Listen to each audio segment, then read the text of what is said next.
en sintonía y acompañándonos, ¿no? Hoy, 27 de diciembre, seguimos todavía en esta semana especial de cierre de año. Eh, y ahí le leí a alguien ayer que a Tati también desde Noroccidente, forma parte del equipo de la prefectura de Pichincha, le mandamos un gran abrazo. Hoy van a tener mucho trabajo, por cierto, ¿no? Quizás valdría la pena, a propósito del saludo que nos envía la Tati, a quien le mandamos un gran saludo, cariñoso saludo y abrazo. Eh, Hoy llega un día esperado durante meses, 9 meses después, y fíjense ustedes que esta también, digamos, es una de las herencias realmente terribles que nos deja el gobierno de Lazo, que fue un gobierno completamente incompetente, ineficaz, lleno de funcionarios ineptos, a quienes les importaba menos que un rábano la vida de la gente. En marzo del 2023, hace 9 meses, el Río Blanco, con una fuerte crecida, se fue llevando el puente que además une, conecta a los ciudadanos que viven del lado de Pichincha con Esmeraldas, con Santo Domingo y con Manabí. Son cuatro provincias que han pasado prácticamente incomunicadas por este sector, desde el lado de Pichincha, Cantón Puerto Quito, y que han tenido que esperar 9 meses para que por fin se inaugure y entre a operar y funcione un puente que sirve para que los niños, por ejemplo, los jóvenes puedan ir a estudiar, sus padres ir a trabajar, sin correr riesgo, porque lo que estaba pasando es que estaban exponiendo sus vidas al cruzar el río, que muchas veces se volvía muy torrentoso, en pangas, en canoas, ¿no? En pequeñas canoas, poniendo en riesgo sus propias vidas.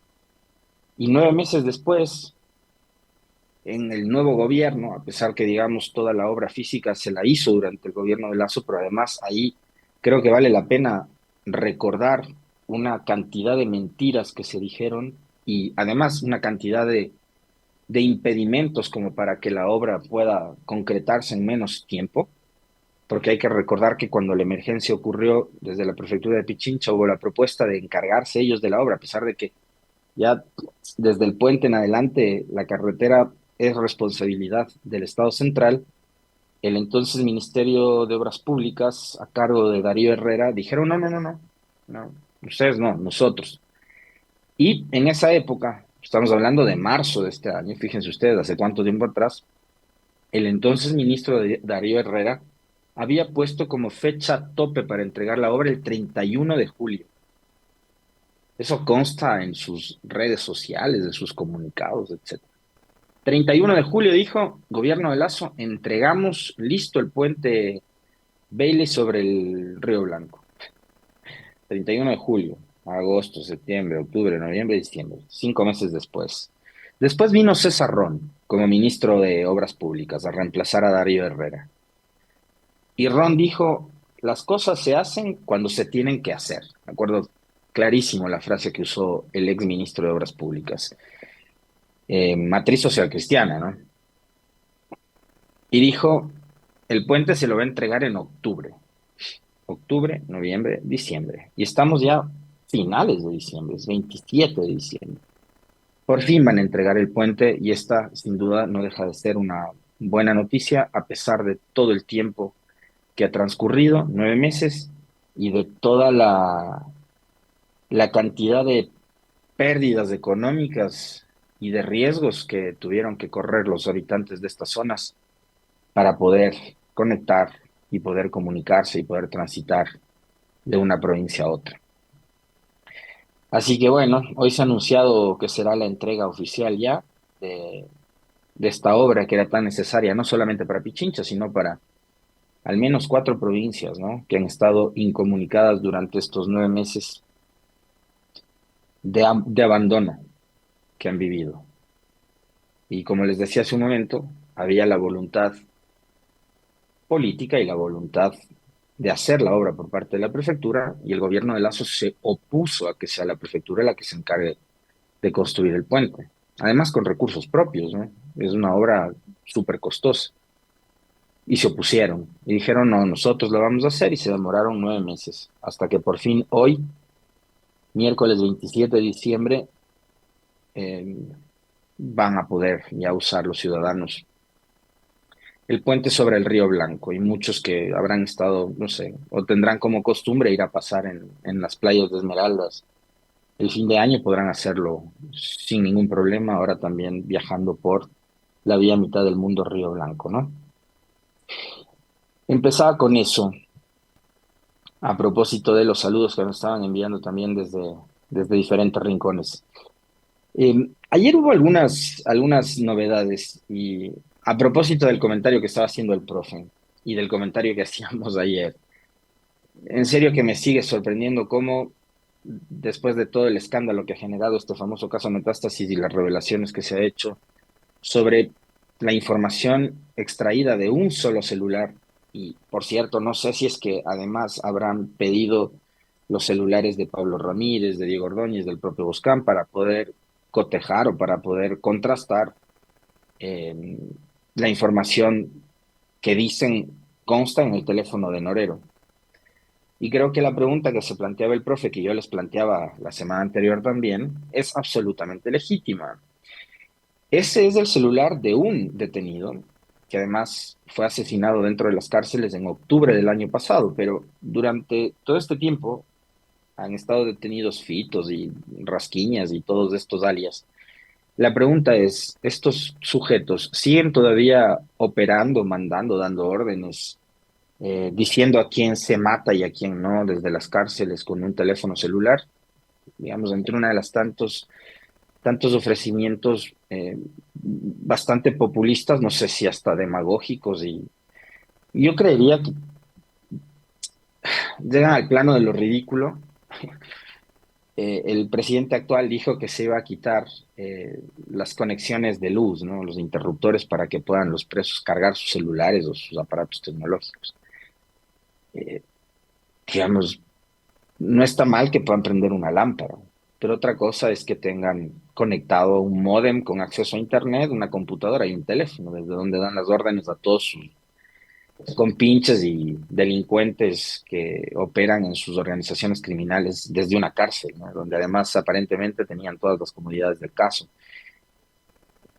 Me parece además que es súper necesario que el presidente Noboa sea transparente con el país y junto a su ministra del Interior o su ministro de Seguridad o el que está encargado de las cárceles, del SNAI, etcétera, haga un recorrido por las cárceles. Algo que nunca hizo, por ejemplo, Guillermo Lazo como para poder saber a qué se estaba enfrentando. Al hombre no le importaba, o le importaba nada, un rábano le importaba.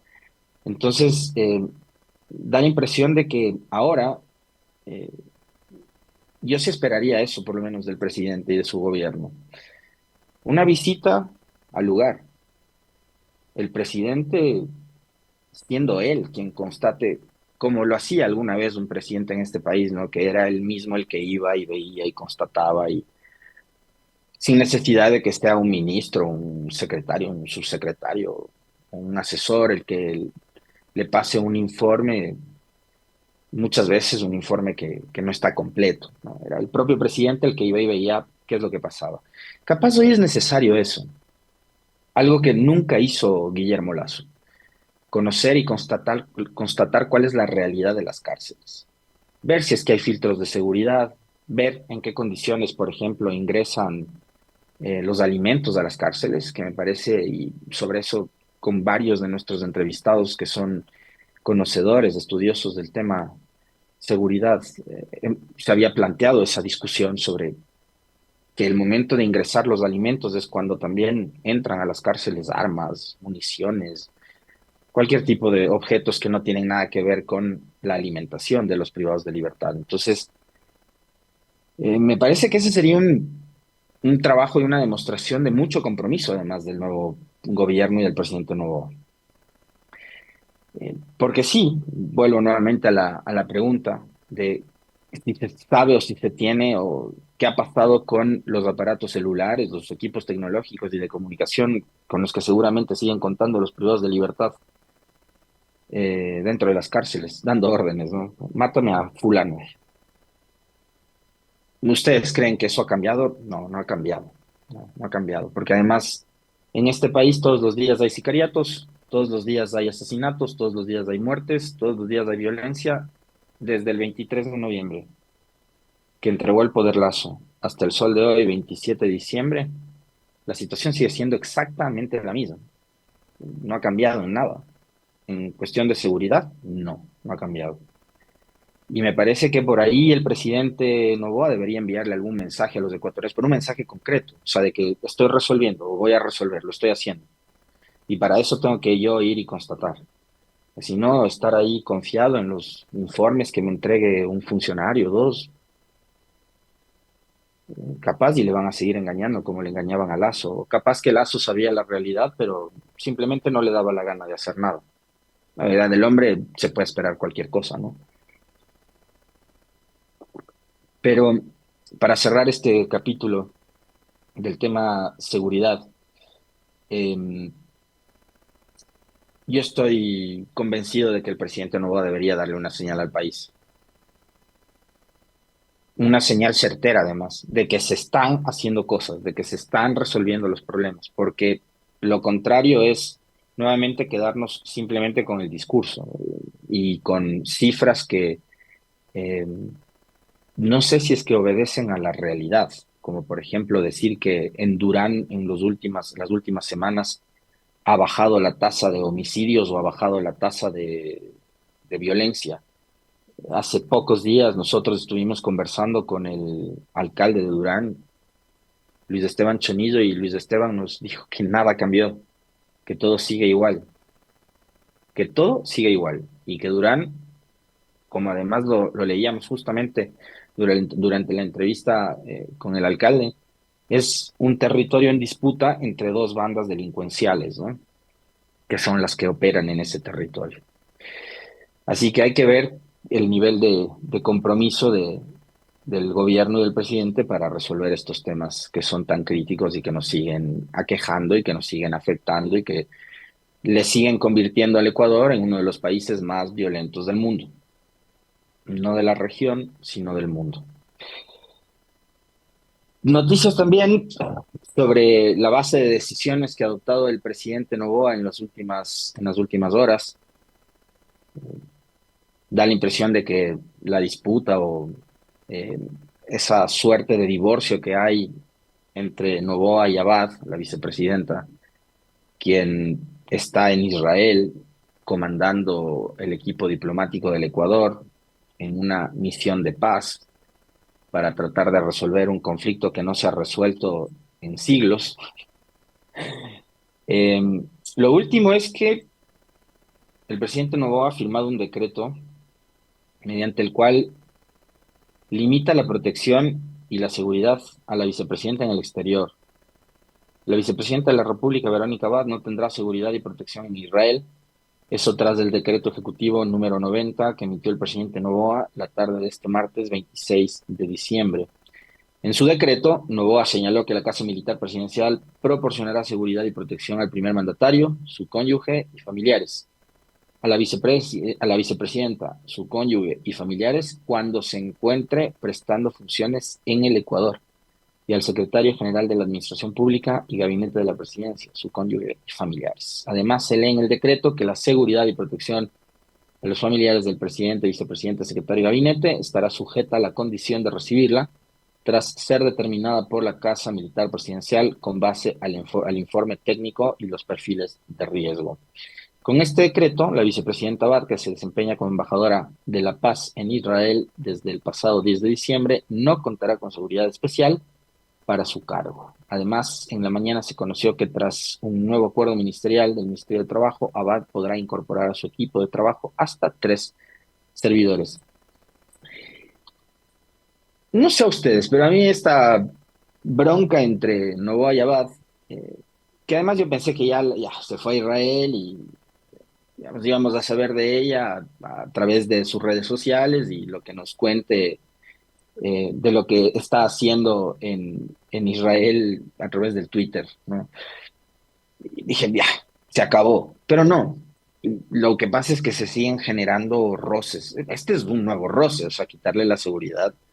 Digamos, la señora cuando ganaron la elección debe haber pensado, bueno, voy a tener ahora todos los privilegios que tiene un mandatario. Y vicepresidente, como nosotros conocíamos la forma de funcionar la institucionalidad,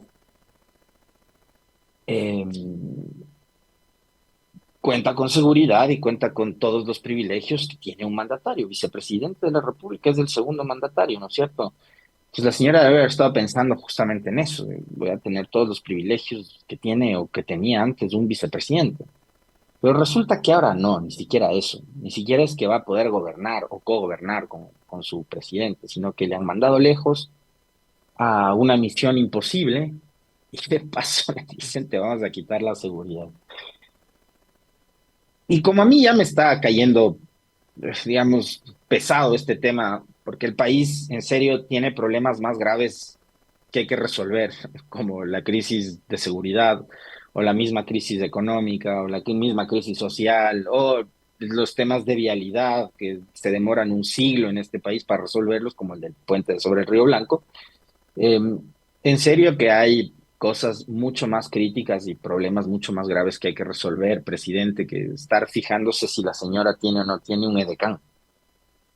Y por último, ¿por qué no plantea en esta consulta popular que dice que le va a proponer al país en marzo del próximo año la posibilidad de eliminar la figura de la vicepresidencia? Porque además, digamos, entre una de las tantas cosas y dudas que me pueden generar a mí es, en este momento, ¿para qué elegimos vicepresidenta si la señora está lejos y no está encargada de un tema relevante para relevante para el mundo, sí, pero también relevante tanto en cuanto es una misión imposible, ¿no?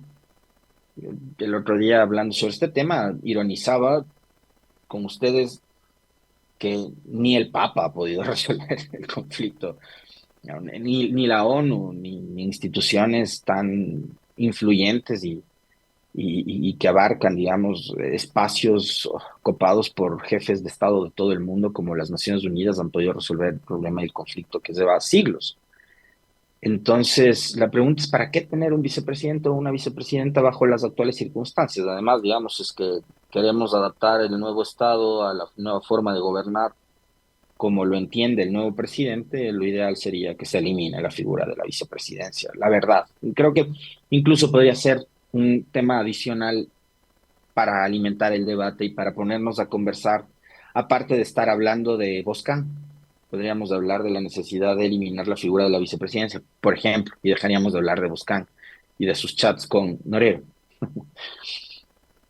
Pero creo que hay que, digamos, exigir que se resuelvan problemas que afectan a la mayoría, no problemas que afectan a la gobernabilidad más interna todavía del Ejecutivo y sus disputas, incluso hasta personales que pueden tener con el señor Abad.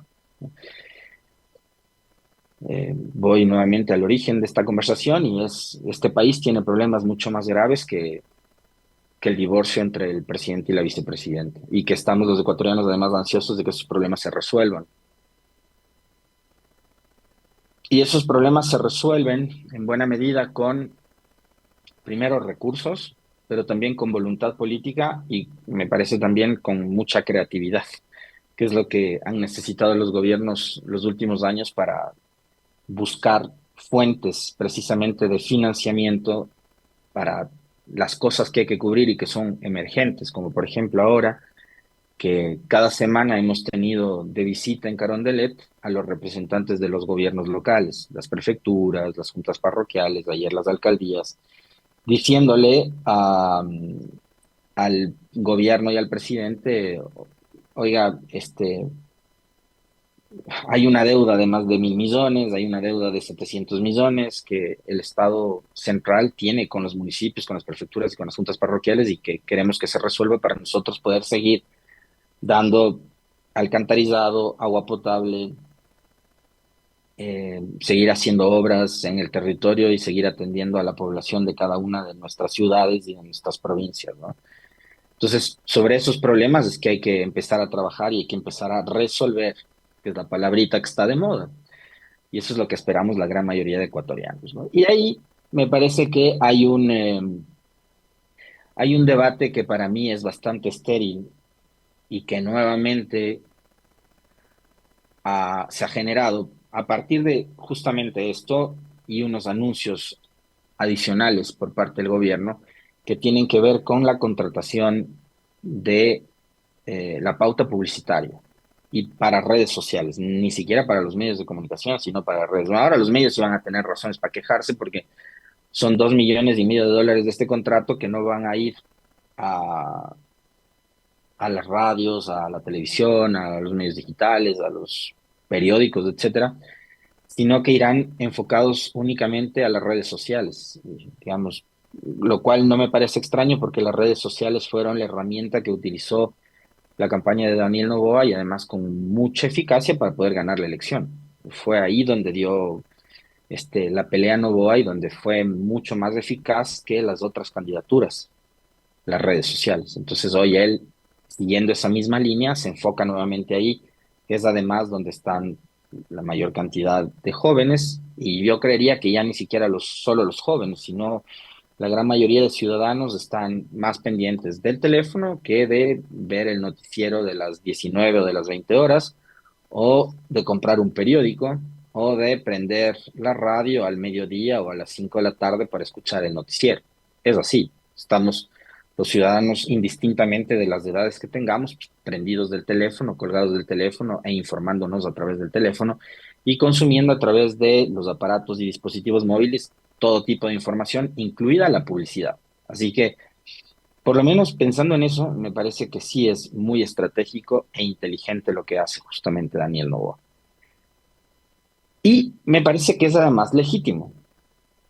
Es un contrato de 2,5 millones de dólares que tiene todo el derecho de hacerlo el gobierno para poder promocionar su gestión, sus obras, sus ejecutorias, su gobierno, como en su momento lo hacía Correa, como en su momento lo hacía Moreno, como también lo hizo Lazo, y como también lo puede hacer la prefectura de Pichincha, la prefectura del Guayas, la prefectura de La Suay, la alcaldía de Quito, la alcaldía de Guayaquil, la alcaldía de Esmeraldas, la alcaldía de Quinindé o la alcaldía de cualquier otro cantón de la patria y cualquier otro gobierno local que crea necesario que hay que contratar pauta para además ofertar servicios. Hay servicios que hay que publicitar. ¿Cómo vas a dejar de publicitar, por ejemplo, el metro de Quito? Ejemplos súper cercanos. La prefectura de Pichincha tiene dos servicios ciudadanos que son extraordinarios. Uno en tema de salud, que es Pichincha Humana, que tienen 11 centros desplegados en toda la provincia, y el otro es los centros Guarme y Pichincha que atienden casos de violencia contra la mujer y la línea 166. ¿Cómo vas a dejar de publicitar eso? Para que la gente se entere, sepa que existen, que hay esos servicios de salud, de atención de derechos, etcétera. Hay que promocionar esos servicios. Y para eso está justamente la pauta publicitaria. Ahora, quizás la discusión puede girar en torno a la cantidad o el monto en que vas a destinar a la pauta, porque si tienes otros problemas mucho más graves que resolver, probablemente esos recursos, y si son suficientes además, los destinas justamente a aquello. Pero si estamos hablando de que el gobierno le debe a los municipios y a las alcaldías 1,700 millones de dólares, eh, a mí me parece que es hasta un poco ridículo cuestionar un contrato de publicidad por 2,5, que es un monto realmente insignificante para la magnitud de la deuda que tiene el Estado central con los gobiernos locales. Y porque les insisto, porque como en el caso de los municipios y de las prefecturas también tienen un derecho, tienen su derecho a promocionar sus servicios, me parece que acá pasa exactamente igual. Ahora, lo que sí es cuestionable es el hecho de que ese contrato de publicidad va a entrar a operar en un año que es preelectoral. Y que si en este momento hay un precandidato presidencial, ese precandidato presidencial se llama justamente Daniel Noboa. Entonces, ahí sí me parece, podríamos sentarnos a discutir y a debatir sobre la pertinencia o no de firmar o de ejecutar un contrato de publicidad de 2,5 millones de dólares, ¿no? Pero por lo demás, a mí me parece que nos estancamos en una discusión, insisto una vez más, que es hasta medio estéril, porque eh, si se trata de, por eso aclaraba a propósito del comentario que hace Héctor Silva y en lo que estoy totalmente de acuerdo. Una cosa es promocionar los servicios, promocionar las obras. Yo les ponía de ejemplo, les puse tres ejemplos que además son súper cercanos para nosotros que vivimos en Quito y en Pichincha. El metro y los servicios de salud y de protección de derechos que tiene por un lado el municipio y por otro lado la prefectura de Pichincha. Esos son servicios. Otra cosa es que yo quiera promocionar mi imagen, mi nombre, mi cara, mi rostro, que quiera promocionarme yo como figura pública y política. Eso es distinto. Y que lo haga con recursos públicos también. Eso sí es cuestionable, pero hay que ver de qué va la campaña. Hay que ver de qué va la campaña, hay que ver qué es lo que finalmente termina publicitando, promocionando el gobierno de Noboa. Está recién un mes en el cargo. eh, un mes es un tiempo demasiado corto como para que en este momento pueda, por ejemplo, poner a funcionar un programa social de entrega de bonos o de entrega del desayuno escolar o de entrega de, qué sé yo, beneficios para los agricultores, urea, abono, etcétera. No sé, por ponerles un ejemplo. El tiempo es demasiado corto, pero hay que ver qué es lo que va a pasar en el transcurso de los próximos meses, cuáles son los programas que van a promocionar el gobierno de Noboa, qué es lo que va a publicitar, etcétera, ¿no? Así que me parece a mí que no hay que, insisto, no hay que quedarse en la superficialidad del debate que a ratos nos quieren imponer determinados medios de comunicación, que además, insisto, se verán perjudicados por esta decisión de pautar únicamente en redes sociales, que es como les decía hace un momento, en donde además inteligentemente Novoa ganó la campaña, con productos probablemente más llamativos, que se ajustan a los nuevos tiempos y que también, digamos, eh, le habrán sido de mucha utilidad para lograr sus objetivos, ¿no? Entonces, por ahí entiendo también cuál es su estrategia, que no es tan distinta de la que usó durante la campaña electoral, ahora cuando ya es gobierno. Pero nada de eso va a servir si es que no se empiezan a resolver justamente los problemas, ¿no? Y ahí hay un montón de líos que han sido heredados de dos gobiernos que han sido muy malos, dos gobiernos que han significado una etapa de retroceso muy fuerte para el país, como fueron los gobiernos de Moreno y Lazo. Y son problemas que no se van a resolver en un mes. ¿No? Está un mes y 4 días en el poder.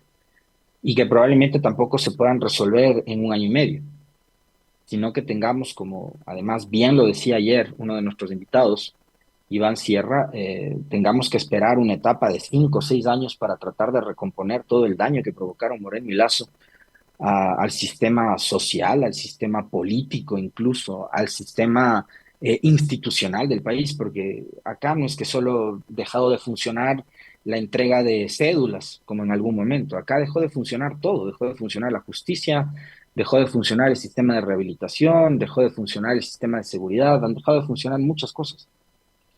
Y para resolver todos esos problemas, indudablemente, eh, un año y medio capaz y no es suficiente. Tendremos que esperar mucho, mucho más tiempo.